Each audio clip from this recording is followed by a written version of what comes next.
Hola a todos, muy buenos días. Hola, profe. Buenos días. Bueno, Hola. vamos a empezar. Hola, perdón. Vamos a empezar esta última clase antes de las vacaciones, que no sé si mira el calendario académico, pero tenemos vacaciones la próxima semana. Y hoy día vamos a ver un tema de, vamos a continuar con el tema de análisis de datos que empezamos a ver la semana pasada, pero hoy día vamos a dedicarle un poquito de tiempo a analizar qué es lo que podríamos llegar a hacer con estadística. La verdad es que esta clase es súper introductoria sobre estadística y vamos a hablar principalmente del análisis descriptivo y del análisis inferencial que podríamos llegar a hacer con estadística, pero no vamos a entrar mucho en detalle de cómo se hacen los cálculos y esas cosas. Bueno, del análisis descriptivo sí vamos a entrar un poquito en detalles, pero del análisis inferencial no vamos a entrar tanto en detalle, solamente vamos a hablar de qué se trata y de qué se podría llegar a hacer. Por si alguno de ustedes quiere profundizar en el futuro, en algún curso, en algún electivo, o en alguna oportunidad que tenga por ahí de trabajar estos temas. Bueno, entonces si tienen preguntas en cualquier momento, pueden hacerla y al final de cada bloque tenemos bloque de preguntas. Ya, empezamos con Introducción al análisis estadístico de datos. Para poder entrar a hablar de este tema, lo primero que tengo que contarles es la diferencia entre estos dos conceptos. Nosotros cuando hacemos análisis de datos o cuando estamos, por ejemplo, trabajando con nuestro data warehouse y reunimos información de las compras, de cantidad de compras que hace la gente o de cantidad de dinero que gana la gente, siempre nosotros trabajamos con muestras de datos, no trabajamos con una población de datos. Y acá les voy a decir por qué. Porque en primer lugar, el concepto de población es el conjunto de todos los individuos que nos interesa a nosotros estudiar, pero es imposible hacer un estudio sobre toda la población objetivo que nosotros tenemos, porque tendríamos que prácticamente entrevistar a todo el mundo. Y por lo general nosotros lo que hacemos es en realidad es hacer muestras de datos. Nosotros, por ejemplo, hacemos una encuesta o reunimos información de clientes que han comprado, pero eso nos deja afuera, por ejemplo, a los potenciales clientes que también nos interesa venderle un producto, pero que no han comprado en nuestra tienda. Entonces siempre nosotros trabajamos con muestras de la población y no con la población completa. Entonces la muestra es un subconjunto finito de población que nos permite estudiar alguna variable de interés. Y con variable de interés me refiero a una característica o atributo que nos interesa medir en cada individuo de la muestra. Eh, Nosotros podríamos decir que la población es infinita, entre comillas, pero no es infinita, en realidad es muy grande y es imposible abordarla en un estudio o en medición de datos que nosotros podamos tener de algún sistema. Entonces, esa es la principal muestra, perdón, la principal diferencia entre lo que nosotros hacemos y lo que nosotros deberíamos hacer. Siempre nosotros cuando sacamos alguna conclusión deberíamos pensar en que la conclusión que estamos sacando es válida para la muestra, no para la población. Pero nos gustaría poder afirmar que la conclusión que nosotros sacamos para la muestra es también válida para la población. Y de eso se va a encargar un poco la estadística de inferencia, pero ya vamos a llegar para allá.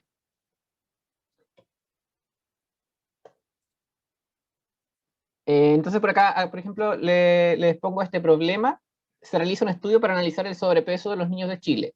Se considerará como sobrepeso a todo niño cuyo índice de masa corporal sea mayor a 25. Ya, entonces, la población de este estudio es todos los niños de Chile. ¿Puedo medir el índice de masa corporal a todos los niños de Chile? O sea, probablemente no. Entonces, lo que yo tengo que hacer es un estudio, tomo una muestra de 100 participantes, por ejemplo, de niños que sean representativos, no sé, para que sea representativo podría elegir, no sé, niños de todas las regiones o niños de todas las edades, ahí tengo que ver cuál es mi criterio de representativo, pero por ejemplo, supongamos que en mi muestra participan 100 niños y yo les mido el índice de masa corporal a cada uno de ellos. Esa entonces sería como la diferencia entre población muestra y variable de interés. Eh, y acá aparece el concepto de inferencia estadística. En general lo que se busca obtener son conclusiones acerca de toda la población estudiando la muestra. Entonces ahí está el desafío, cómo yo si estudio poquita cantidad de población puedo llegar a concluir algo sobre la población completa. ¿Es posible entonces o correcta la extrapolación de las conclusiones obtenidas de la muestra de la población? Por ejemplo, Si de 100 niños estudiados, 20 son obesos, ¿podemos simplemente concluir que más del 15% de todos los niños chilenos son obesos? ¿Podemos hacer esa afirmación? Porque hasta el momento nosotros cuando analizamos datos, por ejemplo, vemos los dashboards, en realidad no nos hemos puesto en la pregunta esa de cuántos datos estamos analizando. Y la verdad es que simplemente asumirlo no es correcto. Nosotros cuando tenemos poca información lo hacemos, pero la verdad es que deberíamos ir un paso más allá y hacer algún análisis estadístico de lo que nosotros estamos afirmando para poder decir si es válida o no es válida la afirmación. Pero bueno, ya les voy a contar un poquito más de cómo se podría llegar a hacer eso. En cuanto a las métricas y al análisis descriptivo de datos, lo que nosotros responderemos en esta sección va a ser es cómo podemos interpretar información para poder resumirla y para poder ver algunos patrones o algunas cosas que tienen los datos. Eh, ¿Y por qué es importante esto? Porque poder hacer un resumen o un análisis estadístico de datos nos podrá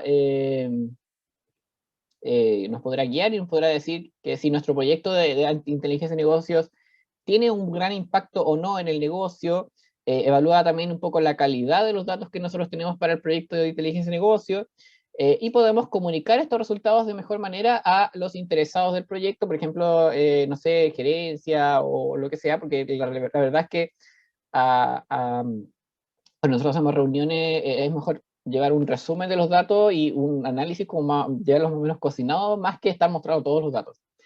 Esto se parece mucho, y de hecho, esto es lo mismo que se hace en el proceso previo a ETL, cuando nosotros vimos que había una tabla de resumen de datos. Exactamente es lo que se hizo, fue un análisis estadístico para poder contarnos más o menos cómo estaban los datos. Entonces nos van a aparecer un poco conceptos que ya conocemos, pero se los voy a explicar ahora un poco más en detalle. Bueno, el análisis estadístico es la base de la investigación científica. Acá nosotros estamos haciendo investigación científica, nosotros somos ingenieros, entonces somos muy buenos con esto de la investigación científica, el método científico, nosotros siempre lo tratamos de perseguir.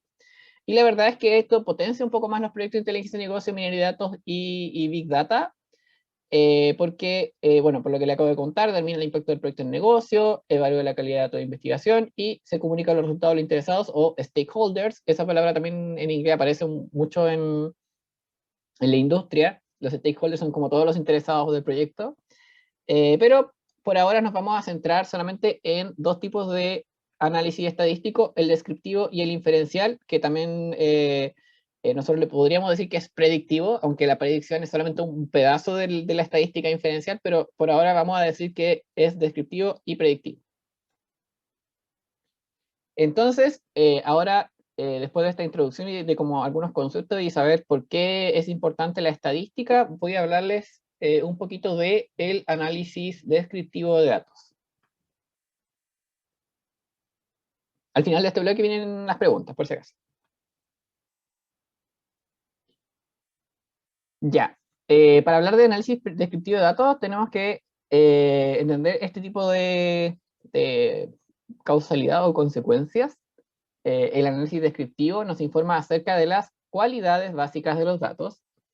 El análisis descriptivo incluye estadiógrafos o estadísticos, que son números que resumen a nuestros datos completos.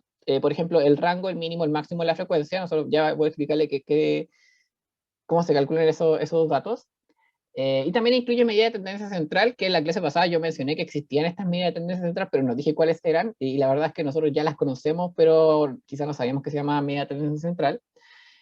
Como la moda, o sea, la media, la moda, la mediana, la desviación estándar y algunos otros que nos dicen qué forma tienen nuestros datos.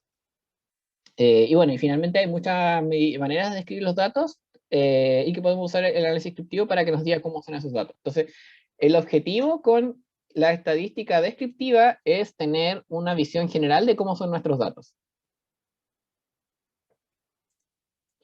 Ya, entonces, si vamos a los conceptos propiamente tal, tenemos lo siguiente. Consideremos la siguiente muestra de datos que se ve en la imagen, que es esta que está acá, dice muestra de datos. Y acá tengo 10 números, creo. 1, 2, 3, 4, 5, 6, 7, 8, 9, 10. Son 10 números, ¿ya? Eh, por ejemplo, no sé, estaban midiendo la cantidad de compras que tienen los clientes en el día de ayer, y hay 4 clientes que compraron 7 veces, hay, no sé, supongamos que es eso. O la cantidad de productos que compraron, mejor, porque eso suena más real. Cantidad de productos que compraron los clientes el día de ayer, y tengo estos datos que están acá, y el 7 está repetido 4 veces, o sea, hay 4 clientes que compraron 7 productos, el 10 está repetido 2 veces, hay 2 clientes que compraron 10 productos, el 20 está repetido 3 veces, y el 23 está repetido solamente una vez. Y ahí tengo 10 clientes que compraron ayer, y esa es la cantidad de productos que compraron. Entonces, supongamos que es eso. Si nosotros quisiéramos resumir estos datos, como para poder darles más información, porque la verdad es que hasta el momento en nuestro gráfico o visualizaciones, a lo más que hemos llegado es hacer suma, o sea, hemos sumado todos estos datos y hemos dicho, ayer se compraron, no sé, 60 productos, pero no hemos entrado en detalle en cómo están distribuidos esos 60 productos. Ya, entonces ahora vamos a empezar con los conceptos, y la verdad es que esto no es nada muy complicado, pero nos ayuda un poquito más a resumir. El mínimo de estos números es 7, porque el 7 es el valor menor que está en el conjunto de datos de la muestra. El máximo es 23. El rango es la diferencia entre la puntuación más alta y la más baja, o sea, del valor más alto y el valor más bajo. Entonces 23 menos 7 es 16. Ese es el rango en el que se mueven los valores. Y la frecuencia acá ya es un poquito quizá más... eh, no tan sencillo de calcular, porque la verdad es que acá yo tengo 10 datos, pero si tuviera, no sé, 1000 datos, ahí sería un poquito más complicado de calcular. Para cada valor único que tenga yo en la muestra de datos, tengo que ver cuántas veces se repite. Entonces, por ejemplo, ya lo que yo ya les conté, el 7 se repite 4 veces, el 10 se repite 2 veces, el 20 se repite 3 veces, y el 23 se repite una vez. Y eso es como lo básico que yo debería conocer de la muestra, para ver más o menos cómo se mueven mis datos. Entonces yo ahora no solamente tengo cantidad por ejemplo, de productos que se vendieron ayer, sino que también te puedo decir un poquito más de, mira, la cantidad menor de productos que se vendieron fue 7, la cantidad máxima fue 23, entonces los números se mueven en un rango de 16 unidades, y el que más se me repetió, por ejemplo, fue el 7. Y eso es como, nos agrega un poquito más de peso y de descripción al análisis que nosotros podemos hacer. Bueno, además de estos números básicos o estadísticos básicos que nosotros podemos calcular, también están las medidas de tendencia central, que se las muestro en la siguiente diapositiva. Las medidas de tendencia central son básicamente 3 las que más se utilizan, y la verdad es que yo creo que ya las conocemos. Quizá algunas no la conozcamos, pero son la media, la mediana y la moda.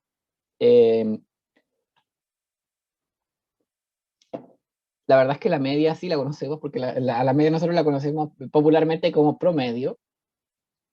También está la mediana y la moda. Entonces, el promedio de mi muestra de datos, que son estos 10 números, es la suma de valores dividido por el número total de valores. Entonces, como yo tengo 10 números, los sumo y los divido por 10, me da 13,1. Esa es la media de esta muestra. Entonces, se le dice media muestral, porque en realidad no equivale a la media de la población, porque la población es muy grande, sí, pero sí equivale a la media de la muestra. La mediana, que quizá a lo mejor no es tan conocida, pero también se utiliza como medida de tendencia central, nos dice cuál es el valor que está al medio de todos los valores de la muestra. Para esto yo tengo que ordenar mis valores muestrales. Entonces, bueno, acá ya están ordenados de menor a mayor, y tengo que dejar el 50% a un lado y el 50% al otro lado. Acá yo los dividí en dos grupos, que son el 50% y el 50%. Si tengo cantidad impar de números, entonces la mediana va a ser el que esté justo al medio, en la mitad. Acá, como tengo una cantidad par de valores, lo que voy a tener que hacer es tomar el extremo superior del primer segmento 50% con el extremo inferior del segundo segmento de 50% y promediarlos, o sea, calcular en su media. Entonces, justo en este caso coincidió que el número que estaba más a la derecha del primer 50% era 10, y el número que está más a la izquierda del otro 50% era 10, entonces 10 más 10 dividido en 2 es 10. Acá, como les dije, si hubiera habido un número menos, justo el número que queda en la mitad de los valores es la mediana. Bueno, ¿y para qué nos sirve esto? La mediana tiene un papel muy protagónico en lo que les voy a contar después de esto, de las medidas de tendencia central. Nos permite conocer cómo está más o menos distribuido la muestra, como qué tantos valores hay a un lado y qué tantos valores hay al otro. Y por último, la moda es el valor que más se repite en la muestra. Entonces, en este caso dijimos que 7 se repetía 4 veces, así que la moda es 7. ¿Qué hubiera pasado si, por ejemplo, hubieran habido dos valores que tienen igual cantidad de frecuencia? En ese caso no hay moda, porque la moda es un solo valor. Y en este caso es 7.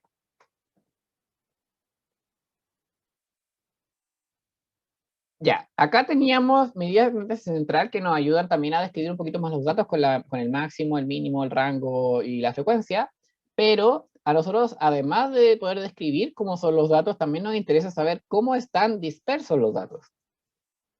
Y para eso aparecen las medidas de dispersión, que indican qué tan alejados o cercanos están los datos respecto a las medidas de tendencia central. Y los que más utilizan son la desviación estándar, la varianza y el coeficiente de variación. Bueno, acá yo les puse la fórmula, pero se las voy a explicar un poquito más en la siguiente diapositiva para que veamos un poquito el impacto que tienen. La desviación estándar es la diferencia absoluta o positiva entre el promedio o la media de la muestra y cada valor de la muestra. Porque acá hay una sumatoria que suma el valor con el, o sea, resta el valor con el promedio, lo eleva al cuadrado en caso de que sea negativo, porque el promedio, por ejemplo, este es 13,1, entonces para todos los valores que estén antes del promedio me va a dar negativo, y para todos los valores que estén después del promedio me va a dar positivo, pero con este cuadrado se soluciona eso y nos ayuda a obtener un número más positivo. La varianza es el cuadrado de las diferencias del promedio y cada valor de la muestra, o sea, es la desviación estándar al cuadrado. Que también es un estadístico de dispersión. Y el coeficiente de variación es un porcentaje que indica qué tanta variación tienen los valores de la muestra, y se calcula dividiendo la desviación estándar por el promedio. Promedio en valor absoluto, para que me dé positivo. Entonces, ¿para qué sirven estos tres números? Ya lo vamos a ver con un ejemplo. Se realiza una encuesta para evaluar la satisfacción de los usuarios de dos productos que son competencia de dos empresas distintas. Entonces a los usuarios se les pasa los dos productos, o sea, bueno, tenemos una muestra acá en este caso de 10 personas que se les preguntó por el producto A y de 10 personas que se les preguntó por el producto B, y se les pidió que les pusieran una nota de 0 a 10. Bueno, y estos son los resultados de esa encuesta. Esto también podría ser los datos que nosotros tuviéramos en un data warehouse o en una base de datos. Entonces tengo estos 10 números que son mi muestra del producto A y estos 10 números que son mi muestra del producto B, y ya les calculamos algunos estadísticos básicos y las medidas de tendencia central. Acá tenemos que el mínimo, no, esto está al revés. Sí, esto está al revés. El máximo es 10, el mínimo es 1, el rango entonces es 9, porque es la diferencia entre los dos números. La media de la muestra entonces sería 6,14. Y la mediana es el número que está al medio, es el 7, porque tengo 10 valores, entonces tengo que dejar 5 a un lado, 5 al otro, y ver cuáles son los extremos. 1, 2, 3, 4, 5, 6, 7, 8, 9, 10, 11, 12, 13, 14. ¡Ay, no tengo 14 números! Ya, entonces 7. 7 para un lado, 7 para el otro. 1, 2, 3, 4, 5, 6, 7. Acá está el primer número, y acá está el segundo número, justo es 7, entonces va a ser 7 en la mediana. Y la moda es 1, porque es el número que más se repite. Ah, no, el 10 también se repite, entonces acá no debería haber moda. Bueno, voy a corregir esta diapositiva cuando se la suba, por si acaso. Y el producto B, entonces tengo estos números, y acá tengo los datos. El máximo es 9, el mínimo es 3, entonces la diferencia entre los dos números me da el rango. La media es 5,57, la mediana es 5, por acá hay puro 5 en la mitad. Y la moda es 4. Que creo que es el número que más se repite. 1, 2, 3, 4, 1, 2, 3. No, aquí con el 5 también se repite, entonces acá tampoco debería haber moda. Bueno, pero esto fue lo que me dio Excel, así que ahí hay que ver cómo hace la fórmula Excel, porque todos estos datos Profesor, ya yo los puedo calcular con Excel, ¿sí? estoy muy seguro de que que podían haber dos valores que fueran moda. De hecho, se hablaba de bimodal. Sí, bueno, ese otro concepto ahí que podemos decir que una muestra es bimodal. Eh, pero bueno, entonces en ese caso, si aceptamos dos modas, tendríamos que colocar los dos valores acá. Bueno, como dije, este fue el número que me dio Excel, así que probablemente Excel consideró solamente el primer valor más repetido. Pero igual eso es injusto para el 5, por ejemplo, en este caso. Ya, ya, nosotros tenemos estos datos y si quisiéramos hacer una, una aseveración respecto a cuál producto es mejor que el otro en base a esta encuesta, nosotros podríamos así ingenuamente decir, ya, como el producto A tiene una media mayor al producto B, yo digo que el producto A es mejor. ¿Es correcto hacer esa aseveración? La verdad es que con esta cantidad de datos quizás es un poquito arriesgado, porque solamente entrevista a 14 personas por producto, pero es lo que tengo por ahora. Yo podría decir, no, si el producto A es mejor porque le fue mejor en la encuesta. Entonces, solamente basándome en análisis de medida de tendencia central, y digo, sí, 6,14 es mayor que 5,57, el producto A le fue mejor. Pero hay otro criterio que yo también podría utilizar para poder hacer esta aseveración y preguntarme qué tan dispersos son los datos. Y para eso vamos a recurrir a las medidas de dispersión. Entonces vamos a agregar a esta tabla al lado las medidas de dispersión.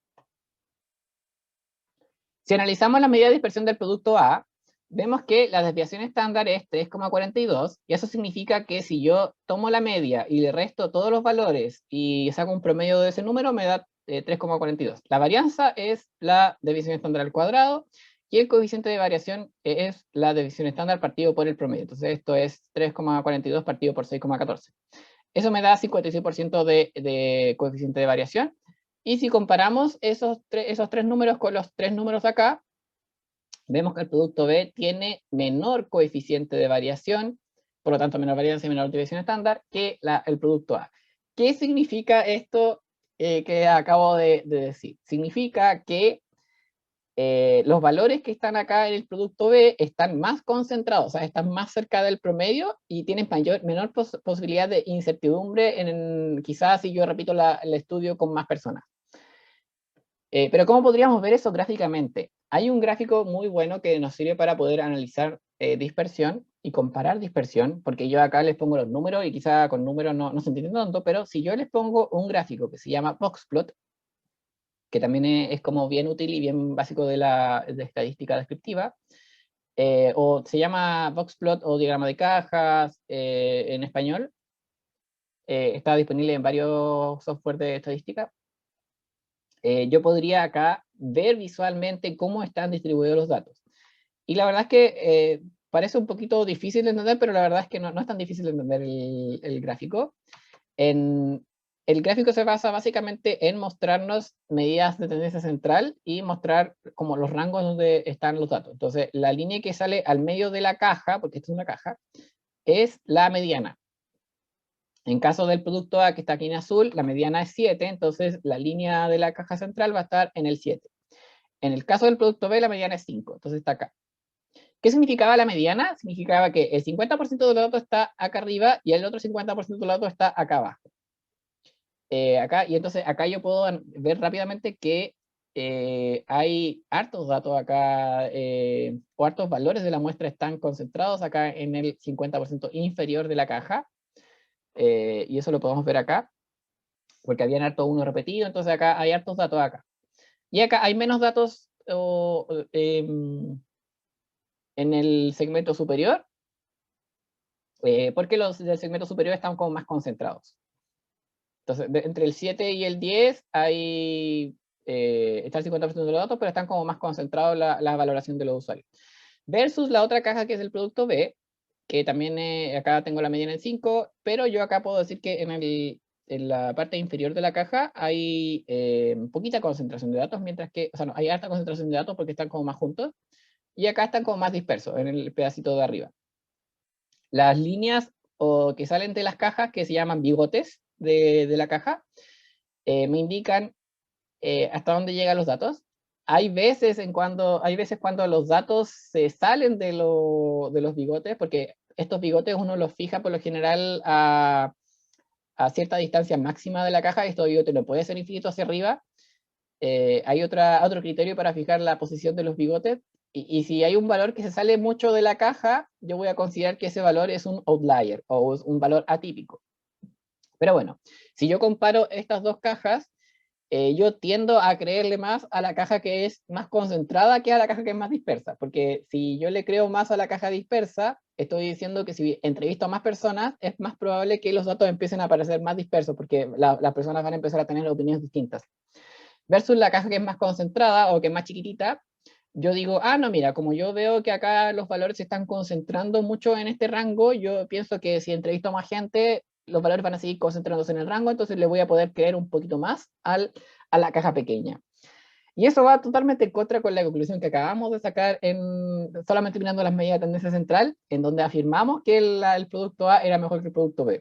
Ya, sí, el producto A es aparentemente mejor que el producto B, pero sus valores de respuesta de encuesta son más dispersos, entonces yo tengo que tender a creerle un poquito menos, porque es probable que los valores, por ejemplo, este promedio sea fácilmente modificable si la gente empieza a votar más 1, que es altamente probable porque el ver 1 se repitió otras veces, versus el producto B, que no tuvo ningún 1, entonces es poco probable que quizá tenga unos, porque los datos están más concentrados.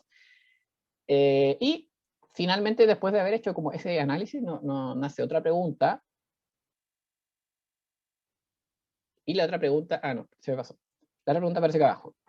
Esta encuesta se realizó en una muestra de, bueno, 14 personas para el producto A y 14 personas para el producto B. Pero lo que yo debería preguntarme es, ¿pensará igual la población objetivo total? O sea, esto yo lo hice con poquitas personas, con 14 y 14, 28 personas. Pero yo lo que me cuestiono ahora es si yo tuviera la capacidad de preguntarle a toda la población que pudiera comprarme este producto, ¿se mantendrá esta tendencia de que, por ejemplo, el producto A es mejor que el producto B según la media? ¿Se mantendrá la dispersión también bien? ¿Esa igual? Y esa es una pregunta completamente válida que yo debería hacerme, y que yo no debería afirmar a ciencia cierta que esto se va a repetir si es que yo no hago una prueba estadística para eso. Bueno, pero eso lo vamos a ver a la vuelta de la pausa que viene después de las preguntas. ¿Alguien tiene alguna pregunta sobre lo que acabo de decir de análisis descriptivo de datos?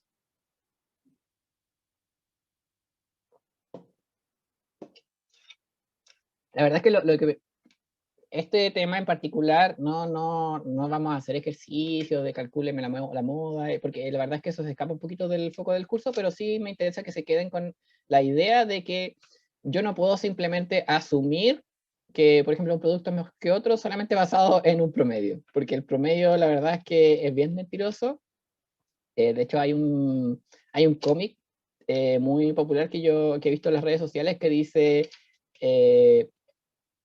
un niño A come 2 galletas, niño B come 0 galletas, consume en promedio una galleta. Pero ahí estoy dejando, eh, por ejemplo, de 100 galletas a un niño que comió 0 galletas, pero yo estoy afirmando que todos comen una galleta. Entonces, el promedio a veces es muy mentiroso y no basta solamente con el promedio para poder hacer alguna aseveración.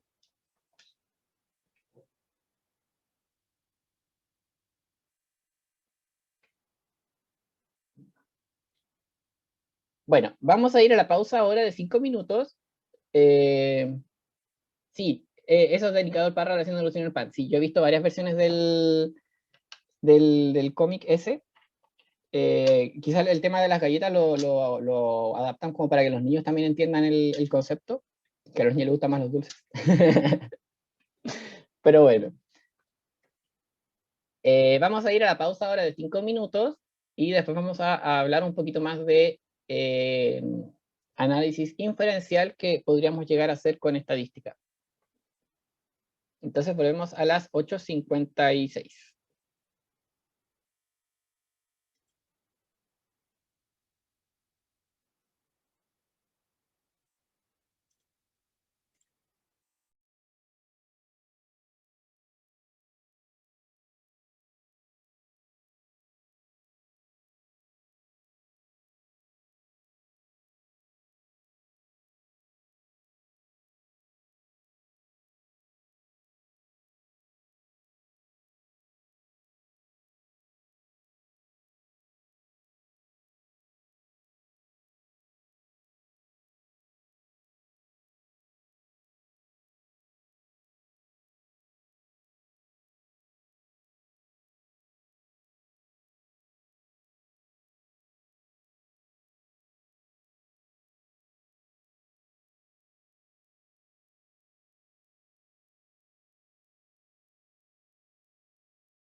Bueno, ya estamos de vuelta de la pausa.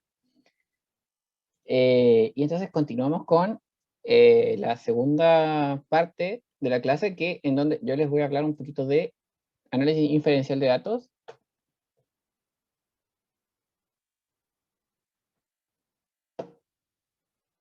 Para que entendamos qué es lo que nosotros podríamos llegar a hacer si nosotros tenemos conocimiento estadístico de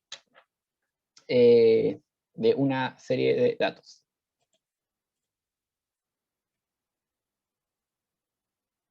Bueno, nosotros ya vimos que el análisis descriptivo nos dice lo que nuestros datos parecen ser, porque la verdad es que es un parecen ser, no es exactamente lo que son, porque la realidad puede ser distinta, pero es necesario poder describir nuestra muestra antes de poder hacer algunas conclusiones o poder hacer inferencias, en este caso, la palabra inferencial viene de inferencia, basado en ello. En esta sección vamos a revisar cómo podría ser el análisis estadístico de datos inferenciales, que por ejemplo se realizan ciertos tests para ver si lo que yo estoy afirmando es cierto o no, o si es un patrón que es evidente. Por ejemplo, haber dicho que producto A se va a vender mejor que producto B porque tiene mejor nota en la encuesta, o solamente fue un producto del azar, o son datos que han sido intervenidos. Para todos esos casos se puede utilizar el análisis diferencial estadístico, y además también se puede saber si hay alguna relación entre una intervención y un resultado, o qué tan prudente es hacer cierta afirmación con respecto a una muestra. Lo que viene a responder la estadística descriptiva empieza a describir la muestra.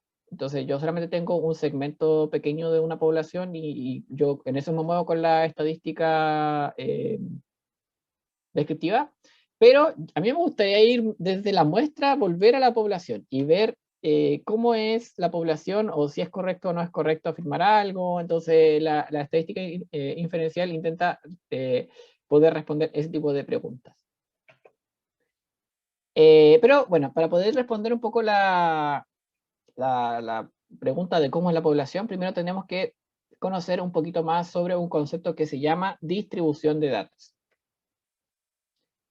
Si yo les pongo en un gráfico la distribución de las notas del producto A versus la distribución de las notas del producto B, acá sale un número de 0 a 100, que podría ser un decimal, pero acá yo lo puse con porcentaje para que quede más claro. Esto nos dice, por ejemplo, que la nota 1 apareció en el 30% de los casos, la nota 3 apareció en el 10% de los casos, y así. Y acá yo puedo ver claramente que los datos están un poquito dispersos. Y acá, por ejemplo, puedo ver que en la nota del producto B están un poquito más concentradas, y esta es como la distribución que tenía. Si nosotros pudiéramos repetir la encuesta y hacérselo a todo el mundo, ¿cómo se verían estos gráficos de distribución de las notas? ¿Podríamos llegar a ver un gráfico así? La verdad es que es difícil imaginárselo, y la verdad es que es poco probable que lo podamos hacer, pero hay otra forma de que nosotros nosotros podríamos imaginarnos más o menos cómo se vería el gráfico. Entonces, esto era una distribución discreta de datos, porque yo puedo ver como las barritas de los datos, pero si nosotros nos vamos como al infinito, o sea, si llevamos este caso al caso poblacional, el caso borde, tendríamos que suponer que las personas pueden evaluar el producto con cualquier nota entre 0 y 10, incluso en números decimales y en números infinitos, y además tendríamos que asumir que nosotros podríamos encuestar a toda la población. Si nosotros vamos aumentando en hilar fino y entrevistando cada vez más gente, y la gente empieza a dar sus apreciaciones, nosotros vamos a ir viendo que poco a poco las barras de estas que yo les mostré se van a ir transformando en esto, se van transformando en una curva súper definida. Supongamos también que la curva tome esta forma, como que es probable que la curva no tome esta forma, o que sí la tome, pero nosotros supongamos de momento que esta curva toma esa forma. Si nosotros vamos viendo las barritas cada vez más pequeñas, vamos a ir viendo una forma bien definida de curva, y nosotros vamos a decir, ah, ya, la curva de la población entonces es así. Y la verdad es que esta curva no es una curva azarosa, es una curva que tiene un nombre muy conocido, y esto se llama distribución normal. Distribución normal o campana de Gauss o la gaussiana, tiene muchos nombres, y es la curva quizás más usada en estadística, que es una distribución de probabilidad más, sí, es la distribución de probabilidad más usada en estadística, porque se ha descubierto y se ha estudiado y hay mucho trabajo científico al respecto, de que esta curva describe el comportamiento de muchos fenómenos de las ciencias naturales y de las ciencias sociales, en donde nosotros podemos ver cómo se comporta la población de una muestra. Esta curva también es súper relevante, súper importante, porque nos permite predecir qué valor podría tener cierto segmento de la población que se comporta de forma normal. Y con forma normal me refiero a que se comporta como forma de distribución normal. Tiene hartas características matemáticas esta curva. Por ejemplo, está centrada en un valor que acá sale una letra griega que se llama mu, que es el promedio de la población. Y tiene la característica de que el punto más alto del promedio, pero hacia un lado, el promedio menos una desviación estándar, están concentrados el 34,1% de los datos, menos 2 desviaciones estándar, está concentrado este valor de datos, menos 3 desviaciones estándar, también tiene otra cantidad de datos concentrados, que lo tengo en la próxima diapositiva. Acá está. Si yo tomo el promedio y hacia los dos lados tomo una desviación estándar, tengo el 68,3% de los datos concentrados en este pedazo de la curva. Si yo tomo dos desviaciones estándar, tengo el 95,5% de los datos, y si tomo tres desviaciones estándar, tengo el 99,7% de los datos. Esa es como la gran característica matemática que tiene esta distribución normal, y se dice que hay muchos fenómenos que se distribuyen así. Que, por ejemplo, si yo hago muchas mediciones, si yo pudiera medir muchas veces la encuesta que yo dije, y le calculamos promedio, podríamos decir, bueno, si asumimos que se distribuye de forma normal, podríamos decir que la mayoría de los resultados van a estar en torno al promedio, pero van a haber otros resultados que van a estar distribuidos a lo largo de esta curva, y acá hay como cierto porcentaje de probabilidad que yo tengo de encontrar ese resultado en qué parte de la curva. La otra característica que tiene esta curva es que en el centro está la media aritmética, la mediana y la moda, y todos son iguales a la media. O sea, este número que está acá equivale tanto a la media aritmética, a la mediana y a la moda. Y bueno, y acá están los intervalos que yo les mencioné de cómo se van destruyendo los datos. Quizás esta curva ustedes la han visto un poco más, pero yo les voy a mostrar un ejemplo. Otra característica que pueden tener las curvas de distribución, que yo puedo asumir que algo es normal, pero quizás no es normal, no sigue una distribución normal, son estas curvas que a veces como que están tiradas para un lado o tiradas para otro lado. Eso se llama asimetría. Las distribuciones de los datos a veces pueden ser asimétricas, no simétricas como la distribución normal, porque esta es perfectamente simétrica. A veces los datos están como muy tirados por un lado, tirados por el otro lado, y eso se llama simetría. En el caso de la simetría negativa ocurre cuando el promedio es menor a la mediana y es menor a la moda, y la simetría positiva ocurre cuando el promedio es mayor a la mediana y mayor a la moda. Entonces la curva puede tornarse un poquito sesgada, se dice, hacia un lado o hacia el otro.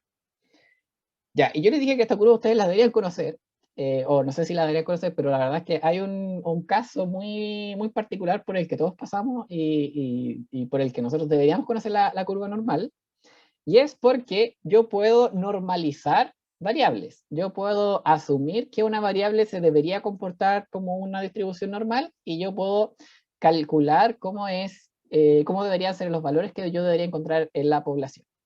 Eso ocurre, por ejemplo, con el puntaje de la PSU o PTU actualmente, o PDT, no sé cómo se llama ahora la prueba. Pero en la realidad, la muestra, digamos, nosotros tenemos, por ejemplo, acá dice puntaje de PSU matemática, admisión 2018, tenemos la curva de cómo se distribuyeron los puntajes de las respuestas correctas. Entonces acá sale 0, 80, porque no, 75, no me acuerdo cuánto tiene la PSU en matemática. Creo que 80 preguntas tenía, ya. Y acá podemos ver que en el proceso de admisión 2018, la curva de respuestas correctas se distribuyó de esta forma. El promedio en realidad está cerca del 20 de respuestas correctas. Acá está el promedio de las respuestas correctas, un poquito menos de 20. El promedio fue 25. Eh, y esta curva no se parece a la distribución normal, pero lo que hace el DENRE y lo que hacen en realidad la mayoría de las pruebas es asumir que este comportamiento no es el comportamiento de la población, sino que es este comportamiento de la muestra. Este comportamiento, si yo fuera capaz de repetirlo a la población completa de que pudiera dar la prueba, se debería distribuir como una campana de Gauss, como una distribución normal. Entonces se normaliza, entre comillas, la cantidad de preguntas correctas. ¿Y cómo se hace eso? Se toma el promedio y lo ponemos en medio de la campana de Gauss. Para un lado están toda la cantidad de preguntas que son menores a 25, y para otro lado están todas las preguntas que son mayores, o sea, la cantidad de preguntas correctas que son mayores a 25. Y eso nos da que, por ejemplo, a un lado de la distribución normal nos quedan 24 preguntas que son en el lado menor del promedio, y en el lado mayor del promedio nos quedan 55 preguntas. Por eso es que si yo estoy en este segmento de preguntas correctas, el puntaje varía más rápido, porque hay menor cantidad de preguntas que se distribuyen en este espacio. Y acá en el otro espacio, las 55 preguntas totales, cuesta mucho que cambie el puntaje entre uno y otro, porque acá se distribuyen 55 preguntas. Además, se fija que para calcular el puntaje, el promedio siempre tiene 500 puntos. Entonces, se asumen muchas cosas de la población para poder hacer un cálculo de puntaje. Lo único cierto que uno puede asumir en realidad cuando da la PSU es que si uno tiene todo correcto tiene 850 puntos, y si no tiene nada correcto tiene 150 puntos. Eso es como lo único que puedo asumir. El resto del cálculo de cuántos puntos sacaré yo en la PSU o la PDT o la que sea, es súper azaroso porque depende de las personas que estén dando la prueba el mismo día, por este proceso de normalización que se hace. Bueno, y la verdad es que este proceso de normalización se utiliza para varias cosas más. Se asumen a veces cosas de que las distribuciones son normales y se hace esta transformación. Y para poder hacer esta transformación, la verdad es que se utiliza, si lo estamos haciendo en ámbitos académicos, se utilizan tablas como esta. Yo acá no se las muestro como para que la aprendan, porque la verdad es que es imposible. Pero si ustedes tienen alguna asignatura de estadística en donde vean distribuciones de probabilidad y estudien la distribución normal y tengan que hacer ejercicios, probablemente los ejercicios los van a tener que hacer con tablas como esta, que muestra cómo, qué tan probable es encontrar un valor en la distribución normal estándar. En este caso, una distribución normal estándar es una distribución que está centrada en cero, donde el promedio es cero y tengo 50% de valores a un lado, 50% de valores al otro. ¿Por qué cero? Porque es más fácil para operar aritméticamente.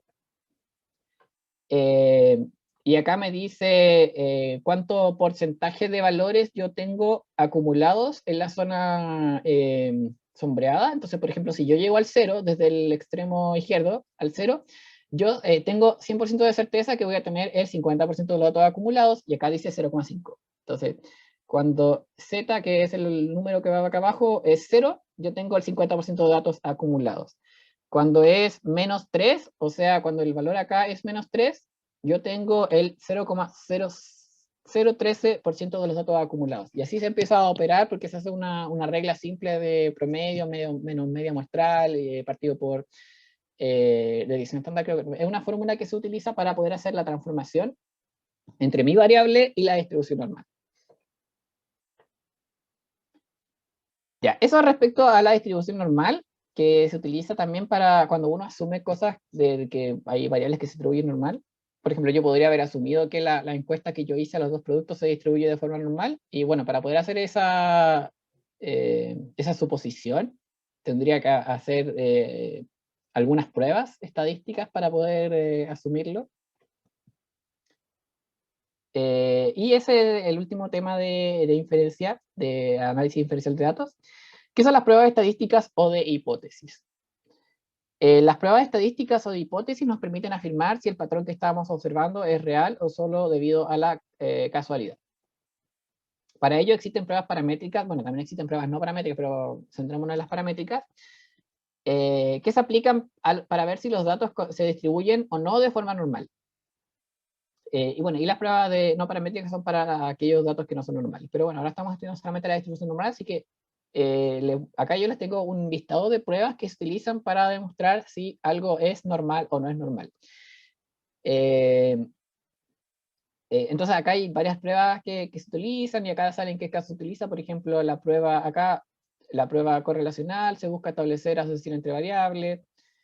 La correlación de Pearson, para determinar si la fuerza de asociación entre dos variables es buena o mala. La correlación de Spearman.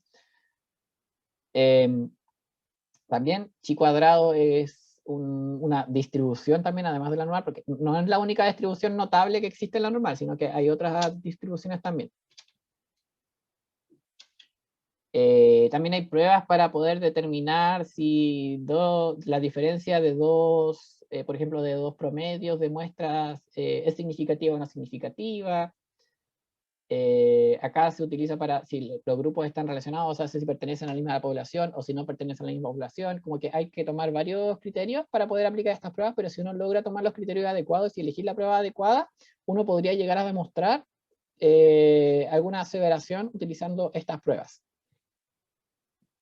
La verdad es que estas pruebas a mí me tocó, o sea, yo tuve rama de estadística en la universidad, pero a mí me tocó ver a todas estas pruebas cuando hice mi trabajo de título, porque yo hice un estudio con usuarios y también me tocó afirmar si un grupo A o un grupo B era mejor que el otro y la verdad es que la única forma que yo tenía de afirmar eso era haciendo una prueba estadística.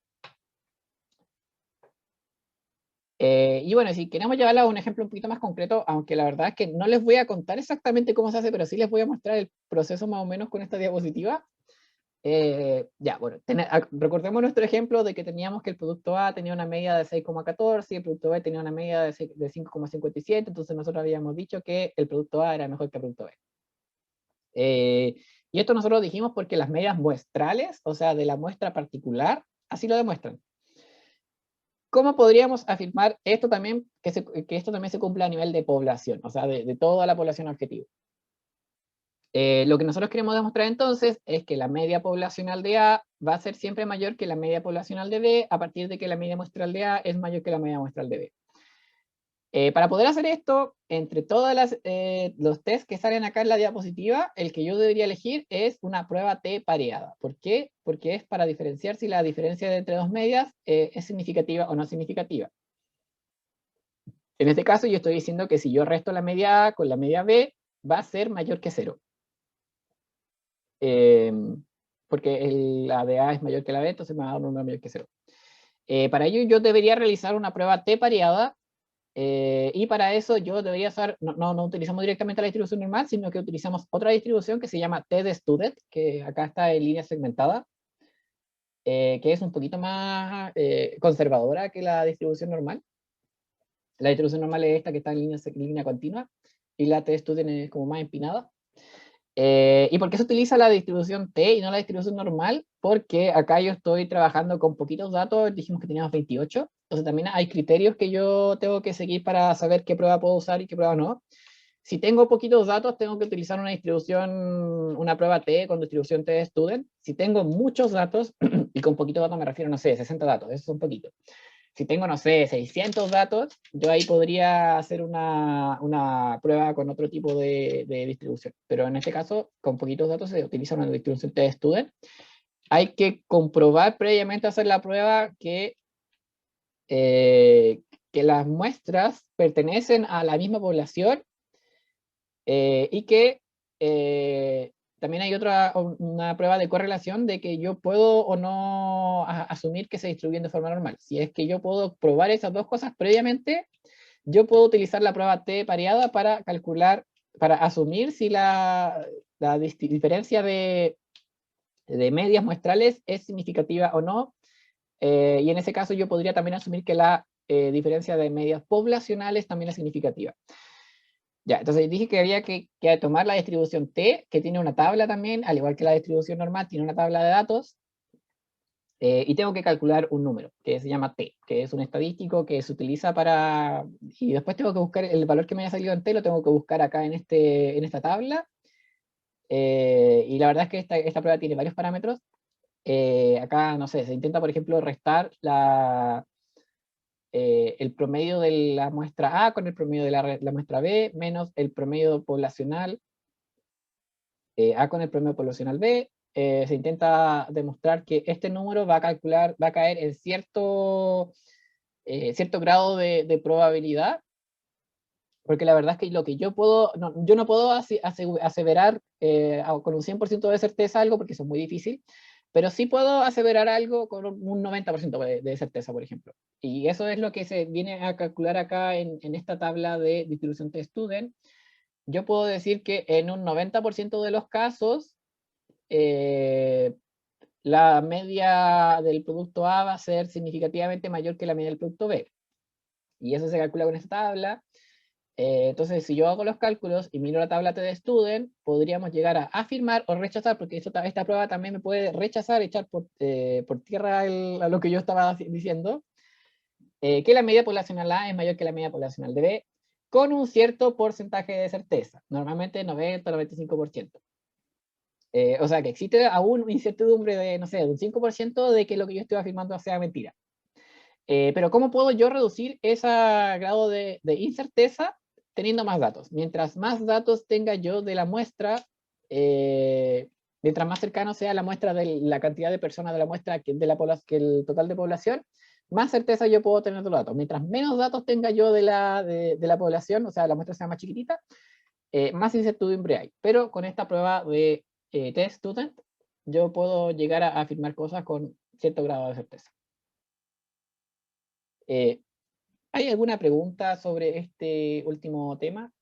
Yo sé que es un poquito complicado de entenderlo, pero la verdad es que lo que se busca en realidad con esto es tratar de llevar una muestra chiquitita a una población. Entonces, por eso se hacen algunos cálculos y se empiezan a comparar valores con una tabla de probabilidad.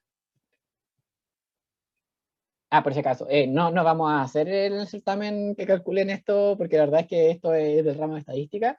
Solamente se los cuento para que cuando hagan alguna afirmación, quizás no solamente en este ramo, cuando hagan alguna afirmación de que están haciendo algún trabajo de investigación, no se están haciendo la memoria, y ustedes hacen una encuesta y, no sé, tienen 20 personas que dijeron algo, ahí tienen que tener cuidado con lo que afirman, porque puede que su muestra esté bien sesgada y hayan justo conseguido a las personas que les dijeron lo que ustedes querían, pero igual es bueno hacer una demostración estadística de que lo que ustedes dicen es realmente así, o no es así.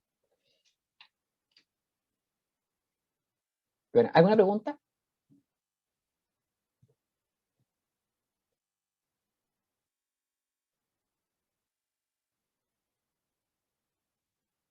Bueno, si no hay ninguna pregunta, yo les quería mostrar una última cosita antes de terminar la clase. ¿Cómo puedo hacer análisis descriptivo en Power BI? Porque ya vimos que el análisis inferencial quizá uno tiene que tener un poquito más de conocimiento y hay que hacer como hartas pruebas y hartas suposiciones para poder llegar a recién hacer un test de hipótesis o de asumir algo. Pero el análisis descriptivo en realidad no es tan complicado y nosotros lo podemos hacer con Power BI. Los test de hipótesis que en realidad requieren como software un poquito más especializado, pero también se puede hacer en Excel si uno tiene un poquito de conocimiento de cómo se hace. Pero hay software que hace los test de hipótesis. Ya, entonces, con Power BI, para poder calcular todos estos datos resumidos que yo les mostré, la verdad es que se puede hacer bien fácil con la visualización tabla. Yo acá puedo agregar, por ejemplo, acá agregué el número de compras que teníamos de nuestra visualización, de nuestro dashboard de segmentación de clientes que vimos hace algunas clases.